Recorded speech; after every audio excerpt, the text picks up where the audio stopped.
নমস্কার বন্ধুরা, মিঠাই ফুড ক্রিয়েশনে আপনাদের সবাইকে স্বাগত।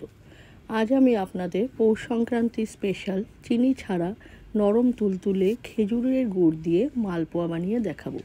এটি খেতে খুবই টেস্টি হয়। আপনারাও এইভাবে একবার বানিয়ে দেখতে পারেন। আমার মনে হয় আপনাদেরও খুব ভালো লাগবে। তাহলে আসুন দেখে নেওয়া যাক মালপোয়াটি আমি কিভাবে তৈরি করছি। প্রথমে আমি একটা বোল নিয়ে নিয়েছি, তাতে চায়ের কাপের পরিমাণে নিয়ে নিচ্ছি 1.5 কাপ পরিমাণ চালের গুঁড়ো। তারপর দিয়েছি 1 কাপ পরিমাণ সুজি, দিয়ে দিলাম 1.5 কাপ পরিমাণের ময়দা। প্রথমে 1 কাপ দিয়ে দিলাম, পরে আমি আর হাফ কাপ এখানে দিয়ে দিচ্ছি। 1 কাপ কোড়ানো নারকেল কুচি, দিয়ে দিচ্ছি পরিমাণ মতো নুন, স্বাদ মতো সামান্য নুন দিলেই এখানে হবে। এবার একটা হুইস্কারের সাহায্যে আমি পুরো শুকনো ইনগ্রিডিয়েন্টসগুলো মিশিয়ে নিলাম। এবার দিয়েছি 1 বাটি পরিমাণ খেজুরের গুড়। গুড়টা আমি একটু ভেঙে এখানে দিয়েছি হাফ বাটি পরিমাণ ফ্রেশ মালাই, দিয়ে দিচ্ছি হাফ চামচের মতো গুঁড়ো এলাচ। এবার আমি 1 কাপ দুধ দিয়ে অল্প অল্প করে হুইস্কারের সাহায্যে মেশাবো। যতটা দুধ আমার লাগবে আমি পরে আপনাদেরকে জানিয়ে দিচ্ছি। একটা হুইস্কার নিয়ে আমি খুব ভালো করে সমস্ত গুড়, ময়দা আর দুধ দিয়ে মিশিয়ে দিচ্ছি। এবার অল্প অল্প করে আমি দুধ মেশাচ্ছি। এইভাবে যতটা পরিমাণ দুধ লাগবে ততটা পরিমাণ দুধ আমি এখানে ব্যবহার করছি।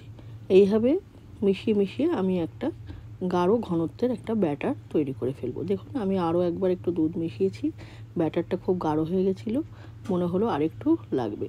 এবার আমি এখানে দিয়ে দিচ্ছি পাতলা খেজুরের গুড়টা, পাতলা করে গরম করে নিয়েছিলাম, সেটা 1 কাপের মতো। এবার এই খেজুরের গুড়টা দিয়েও আমি এখানে ব্যাটারটা ভালো করে মিশিয়ে দিচ্ছি। দেখুন বেশ ভালো গাঢ় ব্যাটার এখনও আছে, আরও পরিমাণ দুধও লাগবে আর খেজুরের গুড়ও লাগবে। আবার আমি একটু খেজুরের গুড় দিয়ে দিচ্ছি পাতলা করে। দুধ এবং গুড়ের পরিমাণটা একটু ব্যালেন্স করে দিতে হবে যাতে ঠিক ঠিক হয়। দেখুন এরকম একটা ঘনত্বের ব্যাটার আমার তৈরি হয়েছে। ঠিক এইরকম একটা ব্যাটার তৈরি করে নিতে হবে। আমি আগে থেকে কড়াইতে তেল বসিয়ে দিয়েছিলাম। আমি এখানে সাদা তেল দিয়েই মালপোয়াগুলো ভাজবো। আমি 1 চামচ ব্যাটার নিয়ে গরম তেলে দিয়ে দিয়েছি।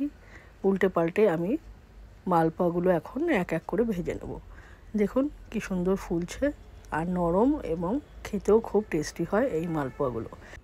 এইভাবে আমি পুরো ব্যাটার দিয়ে একে একে সমস্ত মালপোয়াগুলো এপিট ওপিট লালচে করে করে ভেজে নেব। দেখুন সমস্ত মালপোয়াগুলো আমার ভাজা হয়ে গেছে, আমি প্লেটে তুলে নিয়েছি। এগুলো খেতে যেমন সুন্দর তেমনি দেখতেও খুব সুন্দর হয়েছে। এইভাবে আপনারা একবার বানিয়ে খান, আশা করি আপনাদেরও খুব ভালো লাগবে। আর ভালো লাগলে আমার চ্যানেলটাকে লাইক, শেয়ার এবং সাবস্ক্রাইব করার অনুরোধ রইল। আবার অন্য ভিডিওতে অন্য কোনো এপিসোডে নতুন কোনো রান্না নিয়ে হাজির হব। নমস্কার।